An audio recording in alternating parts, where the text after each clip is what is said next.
Here we are in northeast of Tuscany, in the Casentino, in the village, big village of Poppy.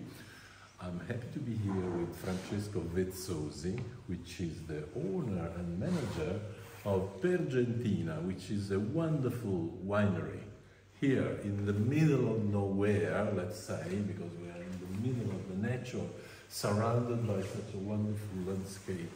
I'm sorry for the ugly day. We couldn't provide the better weather, the better light, but you can see the valley over there, and on the bottom the poppy castle, and marvelous. But I want to ask first to Francesco, come avete cominciato questa avventura?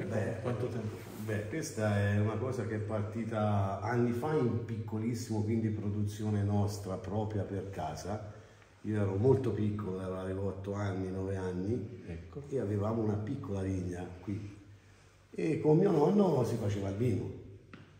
Questo poi, diciamo che poi è passato tempo, perché noi abbiamo altre attività, due aziende, e poi avendo qui la terra e avendo anche dei precursori che hanno piantato delle vigne, è venuto fuori la roba molto interessante. E noi avevamo un'esposizione di terreno meravigliosa qui, e quindi abbiamo deciso, per questi ragazzi, per il futuro, no? Per loro e per il Casentino anche, si è deciso di fare questa operazione. Ok. I asked Francesco how did they start, how they get the idea to join this adventure. He said, we were here with our grandfather, we had a small amount of land, with a little vineyard, and we started making wine for the family. That's it. Then the wine was good. We had more land all around. We thought, that's a good exposition to the sun for this land. Why don't we try to do more? And so step by step, thinking to the future of the family, but also for the Casentino generally, they thought, okay, let's try to develop this activity, because they do also other things, okay? They do other things. So they developed this activity, and look at this. This is completely brand new winery, very advanced, with lovely things, a lovely tasting room. And let me ask Francesco, what are the grapes they prefer and which kind of wine they produce? Yes. Dunque, noi produciamo vini bianchi e vini rossi, maggior parte vini rossi, quindi Pinot Nero in purezza, Sangiovese in purezza e Merlot in purezza. E poi produciamo un bianco e un rosé, quindi il bianco è l'incrocio Manzoni, che è praticamente è proprio una pianta che prende il nome da questo professor Manzoni, che l'ha inventata, ed è praticamente l'Università di Vittorio Veneto. Lui era rettore dell'Istituto Enologico di Vittorio Veneto e ha inventato questo innesto, praticamente ha innestato il Riesling renano con il Pinot Bianco, che è venuto fuori questa pianta. Quindi è una pianta che produce questo vino, ed è venuto fuori un vino interessantissimo, che è il Manzoni bianco, che è l'incrocio Manzoni bianco. Ok. Poi facciamo anche, oltre ai rossi, quindi che ho già detto, facciamo anche un rosé, che è un rosé di Merlot di rosso, quindi praticamente è Merlot rosso che viene vinificato in rosé. E che viene vinificato per farlo diventare. Questi sono la nostra, quindi noi abbiamo questi, poi abbiamo anche un'altra tipologia di vino, che è un rosso, che però qui lo venne fuori per esigenza, perché non riuscì a pienare una barricca di Sangiovese, quindi il 70% era piena, e allora si aggiunse il 30%, quindi si fece un mezzo taglio bordolese per pienare la barricca, perché non ci riusciva. Quindi Sangiovese 70-30, infatti si chiama 70-30 la bottiglia È quasi un Chianti, come diciamo che è un mezzo taglio bordolese, sì, esatto. Il 30% di Merlot. Sangiovese e il 30% di Merlot. Quella è l'unica cosa che si fa, diciamo, che c'è un taglio. Esatto.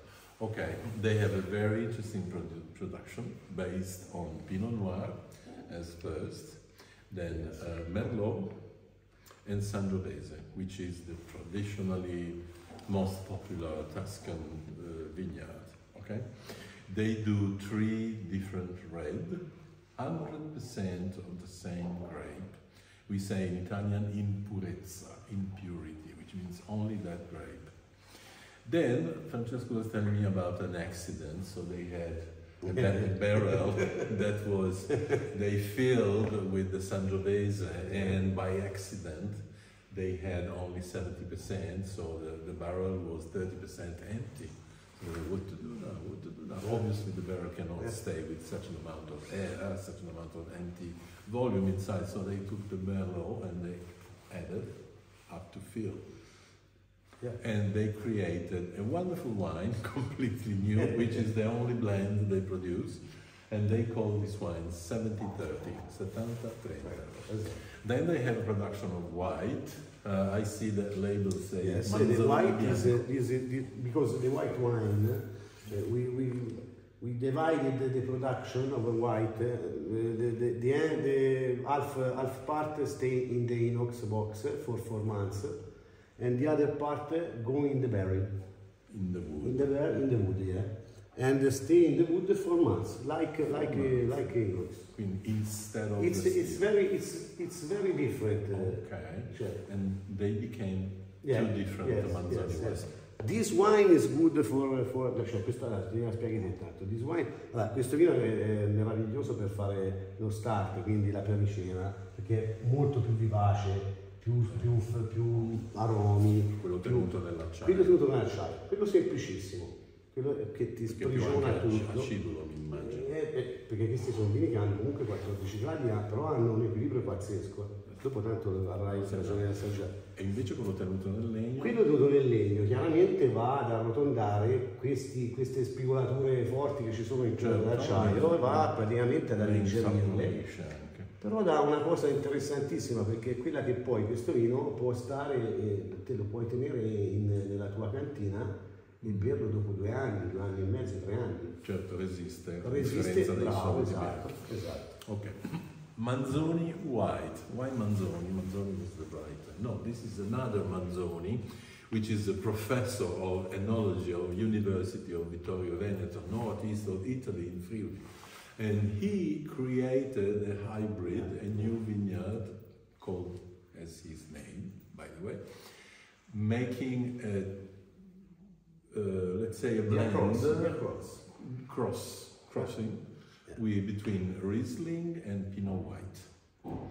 This new grape that takes his name, Manzoni, is the base for this white. And in Pergentina Winery they made 2 versions. One version is aged in the steel container. One version is aged in the wood barrel. What is the difference? Consider this white is 14 degrees, so it's pretty strong and has an interesting body. In the steel, preserve all this sharpness and keep all the typical aroma of very sparkling, not sparkling, but very full of flavor wine. Yes, full of flavor. After the experience in the wood basically make it more harmonious, make it a better harmony, and keep the sour side of this wine a little bit more mild. So it's a better wine if you want to save for a longer time. With this body and this amount of degrees, this wine can last 2-3 years easily. Here we are in the heart of the winery, the cellar. Brand new, because they built basically last year. With everything looks fantastic and very efficient. You can see all the red Pinot Noir and Merlot and Sangiovese on the right, and the Manzoni white on this line from the cork on top. These are all barrels already used before with other wines. Francesco was telling me they don't like too much wood taste in the wine. Was trendy years ago, where everybody wanted to taste very woody, tasty red wine, very deep, with this incredible taste of tannins. We don't like this anymore. We love a nuance, a little taste on that. So we use still the wooden barrel.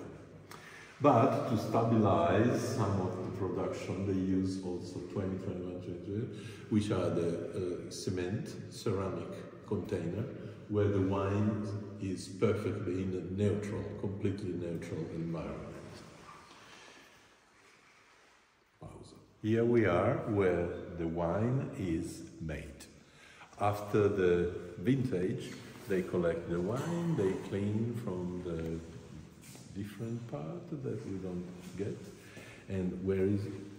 This place is where the wine is done. Vintage this year has been beginning of September. Allora, sentite mid of September for the rest. Sentite, muovi questo vino e senti l'odore. Now Francesco is making me taste. Che cos'è? Questo è il croce manzoni. Questo è il croce manzoni di quest'anno che andrà messo mezzo in barrica e mezzo rimanente. Se senti quest'anno perché vino vintage è quasi pronto. Che prodotto è pronto? Sì, questo ha già finito tutta la fermentazione. Vintage Manzoni white, as you see, and he invited me to taste. I have to. We call this mescere, okay?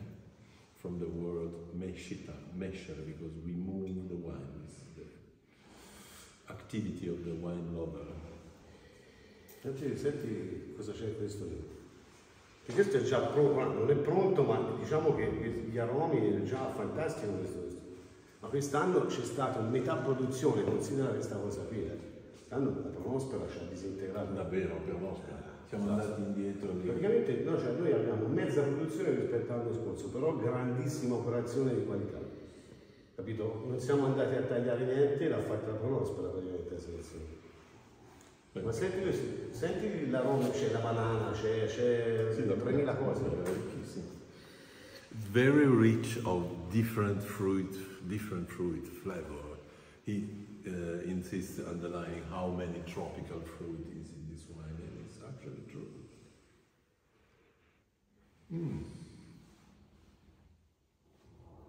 It's a very mature, ready wine, and this is what they harvested a month and a half ago. And this year, Francesco was telling me, the amount of production would be just 50% because they had a problem of Peronospora, which is an ancient calamity for all the vineyards. But they deal pretty well, I must say. Peronospora made just a bit of damage, so they had to throw away 50% of the production. So the amount of wine is much less than the year before, but the quality is amazing. Okay, here we are at the table of the tasting with lots of wonderful food, because we never drink without food, and we never will have food without a good glass of wine. Salute. And always we do chin chin, which is a toast. Every time in life you do something like that. Because this wish you good luck, have a good time, have a good future, tomorrow will be okay, stay well, enjoy life. This is why we do chin chin. Now, he told me just before a very interesting thing I tried to tell you. Apparently the valley of Casentino have many points in common with Bourgogne Valley. Since they had a very ancient background, I mean, Casentino was a place of wine production in the Middle Age, but then for different reasons I'm not going to tell you about now, they had a long stop until about 20 years ago, when new enologists discovered the potential of this area. And they assume as a reference point, as a kind of a model, the Bourgogne Valley, Bourgogne, France. Bourgogne, you know, is one of the #1 place in the planet for red wine, particularly Pinot Noir. They found out this land, this soil, terroir, was perfect to develop a growing and farming and winerying Pinot Noir. So they assume all the time the Bourgogne Pinot Noir as the comparison. And they think they're going very close year after year, since he was telling me that this new grape, every year the production improved. So this is great, but the white, Manzoni white we just tasted before is much better than this. And this is last year that was already better than 2021 vintage. So it's a growing in quality, because he said before, they don't want just to produce wine like the generation of grandfathers and grandfathers did in the past, where they were pushing every plant of vineyard to produce many grapes, lots of grapes, and the quality was not so interesting. Now they are producing a very small amount, and they are going to do an elite wine. One bottle of one plant, one bottle. One plant, one bottle. Can you imagine? Quindi 1 kilo of grapes, one bottle. Can you imagine? Wow, that's it's a pleasure to taste wine and talk about wine with the producer, which is something really unique, an experience. Just that. He was saying to me how is young the experience of the Pinot Noir in the Casentino, and grow up no longer than 20 years ago because of two scholars, two very important enologists for the area, this Tomasi e Staderini. Tomasi and Staderini. Sono stati I primi che hanno piantato il Pinot Nero qui in Casentino. Had the idea that this soil was perfect for Pinot Noir, because, as I said before, this soil has many things in common with Bourgogne. First of all, the big excursion in temperature, which is very strong between the high temperature during the daytime and the low temperature nighttime. This creates the conditions for a special development of the Pinot Noir. So they start all this under the guidance of two scientific experts. So they are not improvising, and what they do has, I must say, excellent results, and is growing the quality year after year. For the white, the Manzoni white, it's better to have fresh and light things. Sometimes the color, when you match food and wine, the color can help. So, for example, a slice of fresh pecorino, or a slice of ricotta cheese, or a piece of just fresh gorgonzola can help, and to create the best match. Also this, that is the tortello, is a big tortello that in the past the shepherds were bringing with them during the moving of the cattle for the season, and they were preparing on a stone that was made hot by the fire. They were sharing with the group of shepherds moving. As usual, you have to enjoy some food with the excellent wine. Go. Oh, this is the rosé based on Merlot grape. They work in a different way rather than the Merlot that will become a red wine. They will work in order to keep the pale color that, anyway, Francesco was underlining, is still quite deep as a color. It's not similar to white at all, it's a deep color. Rosé is wonderful with a variety of things, and they just gave us this little onion soup, which is absolutely absolutely perfectly matching with the rosé, which is a little bit more delicate than the red, but has the body of a red and can go together with some more mild flavors like the onions and the bread and the olive oil. So you have absolutely to try. Io te passo una Pinot Nero. Pinot Noir. Pouring Pinot Noir, giving oxygen. Te lo metto così perché lo voglio proprio ossigenare. Assolutamente.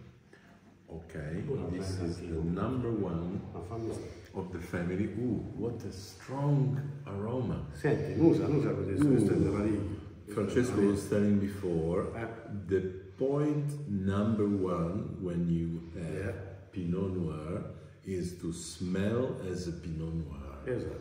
This is the and first. This is, wow, Pinot Noir. Questo veramente si sente il Pinot Noir. And he was telling me they are getting the best from every barrel, basically using the technique of the champagne. You know, the champagne is aged inside the bottle and someone is shaking the bottle all the time in order to mix the yeast with the rest of the wine. So they do something similar. Similar in the principle, completely different, of course, because we are talking about Pinot Noir in wooden barrel, which are pretty big. Pretty big. 225 liters. 250 liters, okay? So what they do is to upside down the barrel. Upside down the barrel, so the bottom, that is called in Italian feccia, the feccia goes upside down and goes inside all the content. So we'll restart or will empower the process of fermentation. So this is a result of an incredible aroma, amazing aroma of 13 degrees, very dark ruby color, incredibly pleasant to see, incredibly pleasant to handle and to move. Super.